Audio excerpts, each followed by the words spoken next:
I'd like to call this markup to order, and certainly want to welcome all the members and staff back from the Passover and Easter holiday break. And I'm sure that all of you, like me, when you went home, you heard a lot from constituents about a lot of different issues, and certainly one of the issues did relate to gasoline prices. And of course, the markup today is about that issue. Today we're going to be marking up, considering two bills, the Strategic Energy Production Act and the Gasoline Regulation Act. Now, we don't view either of these bills as a panacea, obviously, for fixing this problem of gasoline prices. But we do believe that it is an important first step that, at least from our perspective, can help improve the situation. Some of us do genuinely believe that despite the President's very good intentions of funneling a lot of stimulus money into green energy projects, and which we recognize we must have in the long term, that they're really not going to do anything in the immediate term in dealing with gasoline prices. So on the Gasoline Regulations Act of 2012, the legislation simply establishes a temporary interagency committee chaired by the Secretary of Energy to estimate the cumulative impacts of certain EPA rulemakings and actions on gasoline and diesel fuel prices, jobs, the economy, as well as other cumulative costs and cumulative benefits, and submit a final report to the Congress of the analysis that they've developed within 210 days after enactment of the legislation. And in addition to that, this legislation would defer until at least 6 months after submission of the final report the following new regulations. Number one, the Tier 3 motor vehicle emission and fuel standards. Number two, the new or revised performance emission standards applicable to petroleum refineries. And third, the new ozone standards. Now, some people say, well, my gosh, why are you delaying these? Because you really don't have any idea of what's going to be in them. However, at some of our hearings, we know that various interest groups have been meeting with EPA on a regular basis, and they do have some very good ideas of what they anticipate will be coming forward. And then another issue that's a little bit controversial, I recognize, is that under this bill, we would require that EPA consider cost and feasibility in setting the new ozone standards. Now, of course, in the Supreme Court case of Whitman versus American Trucking Association, the court ruled that EPA could not consider a cost or even feasibility in the setting of ozone standards. But there is a line in the court's decision in which the judges wrote that the Clean Air Act is ambiguous a little bit on that point. So while I recognize there will be a difference of opinion, we do believe that the American people have a right to have considered at least the cost and feasibility of these new regulations. And then, of course, the second bill relates to the SPRO, the Strategic Energy Production Act, which is introduced by Mr. Corey Gardner of Colorado. And I'm not going to get into all of the details of that, except to simply say that it provides that if the President decides to do a drawdown from the SPRO, that the Secretary of Energy and others would have to develop a plan of how they would go about replenishing that. The last time that they drew down from the SPRO, which was in June, I guess 2011, that has not been replenished yet, and of course the SPRO is for emergency use, and simply bringing down gasoline prices, while it's very important and means a lot to the American people, we've discovered that it does not bring down those prices for very long. So I think both of these pieces of legislation are important. As I said, they're not a panacea, but they're a first step, and we look forward to working with both sides. I know there will be a lot of amendments, and hopefully we can come forth with something that everyone would feel at least comfortable with. So at this time, I'd like to recognize the gentleman from California, Mr. Waxman, for 5 minutes for an opening statement, because it's my understanding that Mr. Rush has been delayed and will not be here for a while. So, Mr. Waxman, you're recognized for 5 minutes. Thank you very much, Mr. Chairman. Today we begin marking up two bills that contain the Republican response to gasoline prices. The new Republican energy policy is talk, baby, talk, and it isn't going to lower prices at the pump by 1 penny.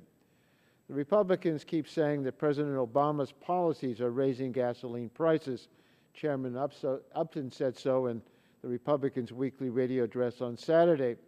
And they keep pointing out these bills will lower gasoline prices. But as our mothers taught us long ago, saying something doesn't make it true. Every expert at our hearings on gas prices, including the Republicans' own witnesses, say that gasoline prices are driven by the world oil prices. World oil prices have spiked with rising global demand, tensions in the Middle East, and tight supplies. Nothing in these bills will affect world oil prices. Republicans have two responses to gasoline prices at nearly $4 a gallon. First, they propose drilling for more oil. Yet every economist and oil market expert tells us that this will have no meaningful impact on world oil prices. And an example of that is just to look north to Canada. Canadians drill plenty of oil. They are energy independent, and they export to us. But this doesn't bring their prices lower. In fact, their gasoline prices go up and down in sync with ours because both are driven by world oil prices. Republicans also say they can bring down gasoline prices by blocking environmental regulations that protect Americans from dangerous air pollution. No one should be fooled by this argument. Under Republican leadership, this body has become the most anti-environment Congress in history. Since January 2011, the House Republicans have voted more than 200 times to undermine the Clean Air Act, the Clean Water Act, and other environmental laws. The premise of the legislation before us today is that high gas prices are caused by EPA regulations that haven't even been proposed. That's a complete fantasy. Americans want clean air. They don't want this committee to use high gasoline prices as an excuse for blocking regulations to reduce toxic emissions from oil refineries. Americans want cars that can go further on a gallon of gasoline. This is especially important when fuel prices are high. They don't want us to use high gasoline prices as a pretext for blocking clean fuel regulations that the auto companies need to make cleaner, more efficient vehicles. But that is exactly what this legislation does. Even worse, one of the bills before us contains the latter amendment, a proposal that will cut the heart out of the Clean Air Act. It would overturn a unanimous 2001 Supreme Court case and repeal a 40-year-old law that says the goal of the Clean Air Act is to achieve air quality that is safe for Americans to breathe. While we can't control crude oil prices on the world market, we can act to insulate ourselves from crude oil price fluctuations, and that's exactly what the Obama administration is doing. The best way to save money at the pump is to drive right by it. So the Obama administration has issued strong new rules to make vehicles more efficient. Next year's vehicles will go even further between fill-ups, as will the vehicles every year after that. The Energy Information Administration explains what this means for consumers. The cost per mile driven in 2012 were over 25% lower than the cost per mile in 1980, thanks to efficiency improvements. While producing more oil here won't lower gasoline prices, oil production in the U.S. is the highest it's been in 8 years, and the United States has been the world's largest producer of natural gas since 2009. This is undisputed fact, and it shows that the Obama administration is not shutting down drilling.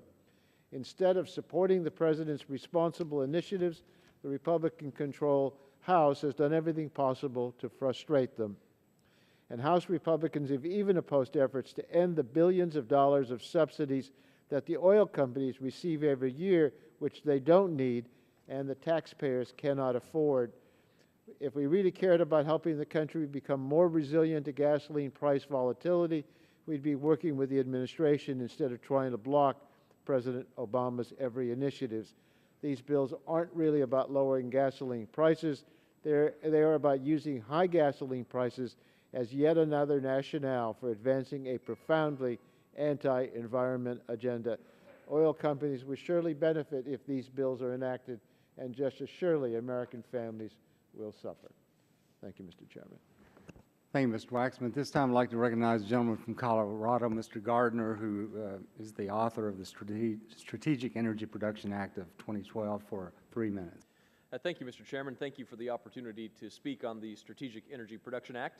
Our nation relies on abundant, affordable energy. When gas prices rise to the levels that we're seeing today, people can't afford their electricity, families have to make serious sacrifices to fill up the tank, and businesses struggle. Since being elected in November of 2010, I've held nearly 70 town meetings across the district, and the price of gas is a top concern at each and every meeting. Unfortunately, many in the administration have suggested that tapping the Strategic Petroleum Reserve is the way to bring down prices. While this may be politically expedient during a time when the President is trying to win favor with the American people, no one can argue with the fact that this is a one-time, short-term political fix to an enduring problem. Simply put, this administration has politicized the SPRO to achieve a goal that may temporarily ease prices at the pump, but will do nothing for our long-term energy security.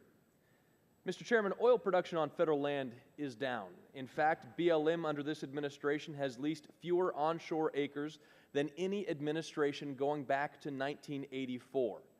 With only 3% of federal land leased for oil and gas production to date, we certainly have resources at our disposal. But what perplexes me is that the federal government refuses to use these resources. The vast amounts of oil that we are unable to access will lie fallow unless we are allowed to explore them. If the administration is going to pursue short-term policies such as using the reserve for market manipulation, then shouldn't we, at a minimum, couple that with a long-term supply solution like increased domestic energy production? What's more, we have to think seriously about the threats that we have from abroad, the threats that could cripple our economy if our oil supply is cut off or significantly reduced. I'm for an all-of-the-above energy approach. I've said it before. I truly believe that wind, solar, hydro, and other alternative energies will play a very large role in creating stronger, more robust domestic energy supply. But reality forces the recognition that energy from these sources simply cannot, at this point, replace oil and natural gas. If we have a severe supply disruption, we should not be forced to rely on our reserves only, but rather be able to rely on accessing domestic land for production. Mr. Chairman, the bill is simple. It does one thing. It says that if there is a problem large enough to warrant tapping into our oil reserves, reserves that are only to be used when there is a severe supply disruption, we should acknowledge that problem and put in place a long-term solution. Witness after witness has testified before this committee that increasing our domestic energy supply will have an impact, a negative impact, on the price of gasoline. I certainly am not offering my bill today in order to place any restrictions on whether the President can draw down from the SPRO. In fact, nothing in this bill prevents the President from deciding to release oil should he believe there is an emergency that warrants it. What it does say, though, is that if he is going to release oil, he should then implement a plan to increase federal land for leasing so more oil can be produced in the future. We need real solutions to the gas price problem, not quick fix politics with no long-term impact. Thank you, Mr. Chairman, and I yield back my time. Thank you, Mr. Gardner. At this time, I recognize the gentleman from Maryland, Mr. Sarbanes, for 3 minutes. Thanks very much, Mr. Chairman. I appreciate it. We're going to be marking up 2 bills tomorrow. I think both of them are ill-advised, but I'd like to address the Gasoline Regulations Act of 2012. Nobody's more acutely aware of gas prices than I am. I drive back and forth to my district every single day. I probably fill my car up every 2 days. So I see the prices wherever they may be. This bill, the Gasoline Regulations Act of 2012 seems to be premised on the notion that if we can delay these Tier 3 regulations that EPA is looking at and stop them from moving ahead, that will somehow have a consequence with respect to gas prices. But the evidence does not support this. So what you have here is you have on one side the issues of smog and air pollution, on the other side this issue of gas prices. So let me speak to that quickly. A 2011 study revealed that the Baltimore-Washington corridor, which encompasses much of my district, has the worst air quality on the East Coast.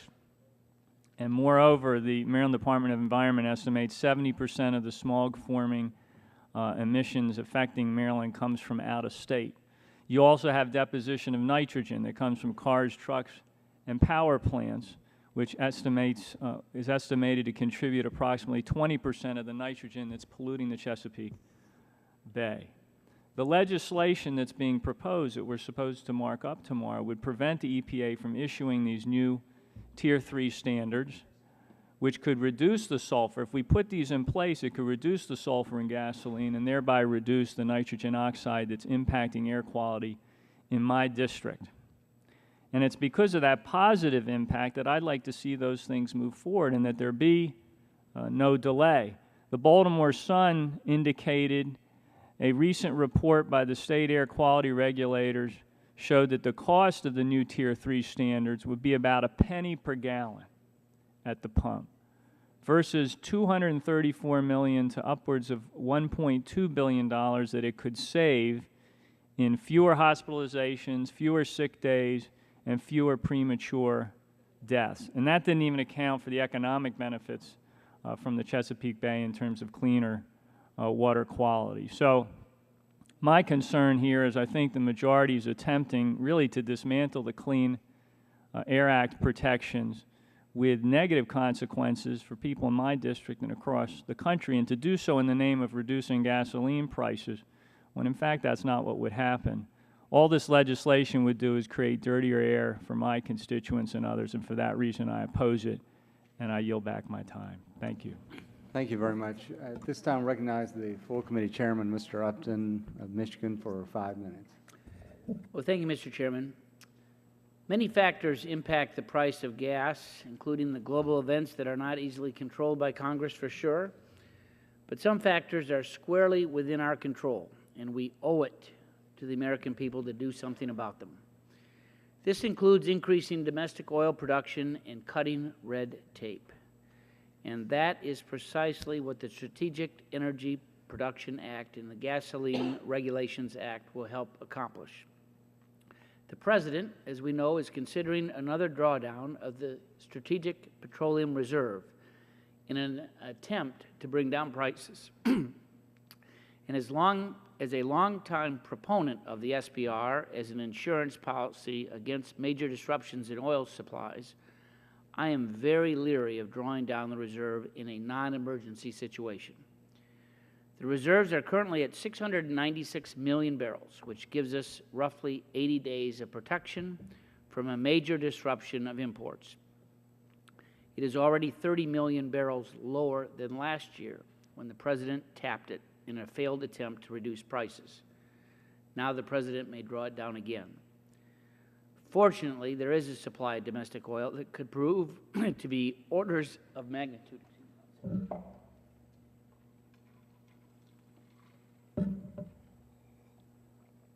Fortunately, there is a supply of domestic oil that could prove to be orders of magnitude greater than the entire SPR, and that's the oil beneath federal lands in offshore areas that are currently off limits.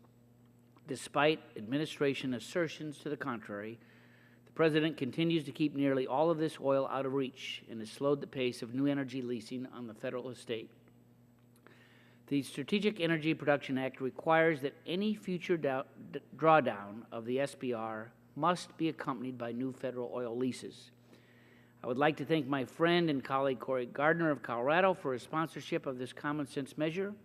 Energy-rich states like Colorado want to be a bigger contributor to the nation's affordable energy needs and creating thousands of high-paying energy industrial jobs in the process. Not a bad thing. but federal reluctance to issue energy leases often stands in the way. The Strategic Energy Production Act helps eliminate that roadblock for Colorado as well as other inland and coastal states that want to be a part of the solution by producing more domestic oil. The price at the pump is also affected by the cost of refining oil into gas and diesel fuel.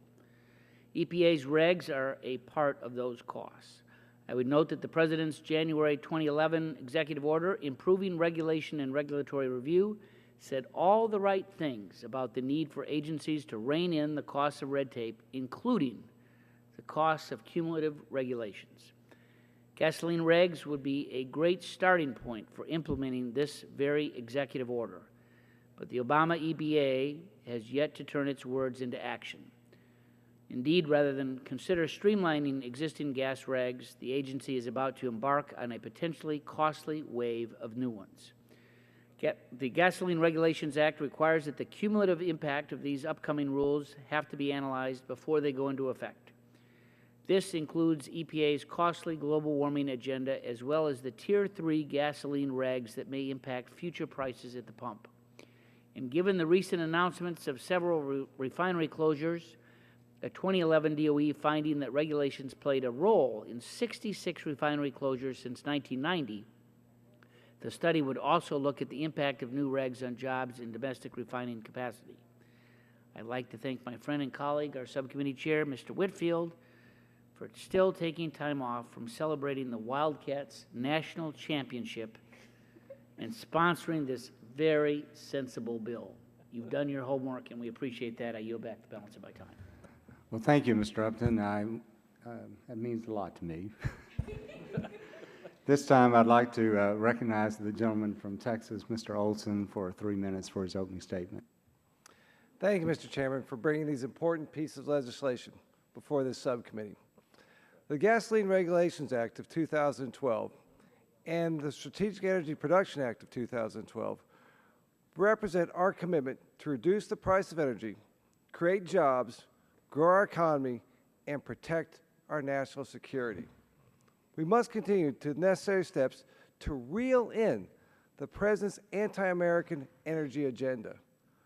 Most Americans agree that the President's approach will not strengthen our economy and lift us out of this recession. The Obama White House is delaying the Keystone XL pipeline, wasting billions on loan guarantees for political gain, slow-walking permits for drilling on federal lands, picking winners and losers by proposing subsidies for green energy and higher taxes for small businesses, and toying with the idea of tapping our Strategic Petroleum Reserve. These two bills before us today are truly common-sense measures that can get us back on track.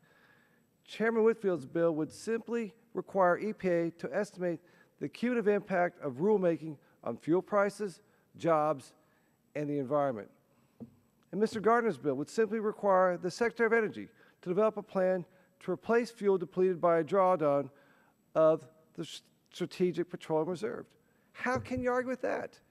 In my opinion, the federal government should have been doing this all along.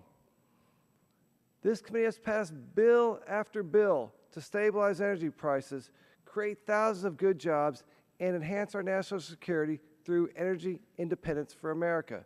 It's time the Senate votes on them and sends them to the President to be signed. I yield back the balance of my time. Thank you, Mr. Olson. At this time, I recognize the gentleman from Louisiana, Mr. Scalise, for a 3-minute opening statement. Thank you, Mr. Chairman, and our friends in the city of New Orleans. We're happy to welcome all the Kentucky fans down to New Orleans for the Final Four and congratulate you on the victory you went home with. Want to commend you as well, Mr. Chairman, for bringing these two bills to the committee and to ultimately, hopefully, bring these to the House floor and continue this debate on energy. And those of us who support an all of the above energy strategy know that the Gasoline Regulations Act that Chairman Whitfield brought forward would start to at least put some sunshine and hopefully rein in some of the radical regulations that are coming out of the EPA. It seems too often now, and the last 2 weeks we're back home in our districts. I was talking to small businesses all throughout my district, and Every time you talk to small business owners and our job creators across this country, I ask them, what are the things that are holding you back from creating more jobs? What kinds of things can you see that would allow you to create more jobs? And time again, they say the regulations coming out of Washington, D.C. are the things that are holding them back the most. And unfortunately, the EPA is the biggest offender that they cite. And so I applaud the chairman for bringing this bill that'll shed light on the costs associated with all of these radical regulations that have nothing to do with clean water or clean air. It has to do with pursuing an agenda that wants to shut down fossil fuels and shut down the ability of our country to manufacture goods. And it's already led to millions of jobs leaving our country, and that's one of the reasons so many people are unemployed today that are trying to find work. My colleague, Mr. Gardner, I want to commend him as well for bringing the Strategic Energy Production Act to finally put some checks and balances on the Strategic Petroleum Reserve. We've seen all too often that President Obama has used the Strategic Petroleum Reserve as a bailout fund for his failed policies. That's not why it's there. In fact, just last year, when the President rated the fund to the total of 30 million barrels of oil that still he has not replaced, he said it was going to slow down the increase in price of gasoline. Didn't do anything to slow down the increase of price in gasoline. Prices were back up above where they were just a week before he did that.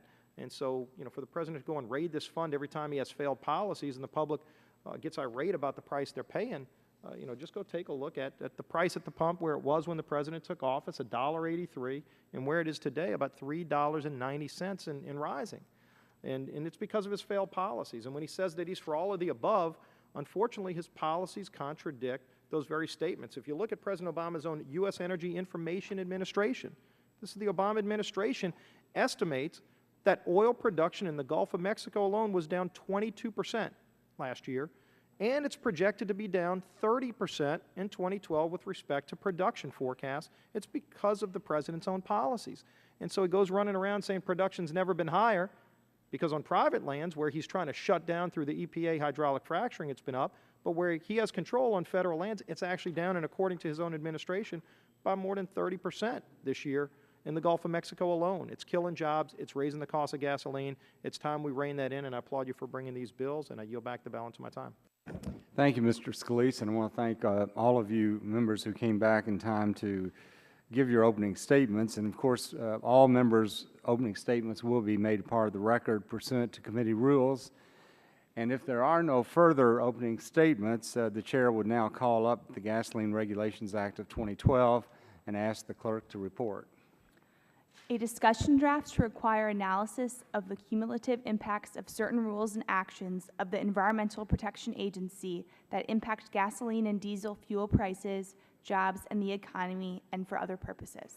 Without objection, the first reading of the bill is dispensed with, and the bill will be open for amendment at any point. So ordered. For the information of members, we are now on the Gasoline Regulations Act of 2012.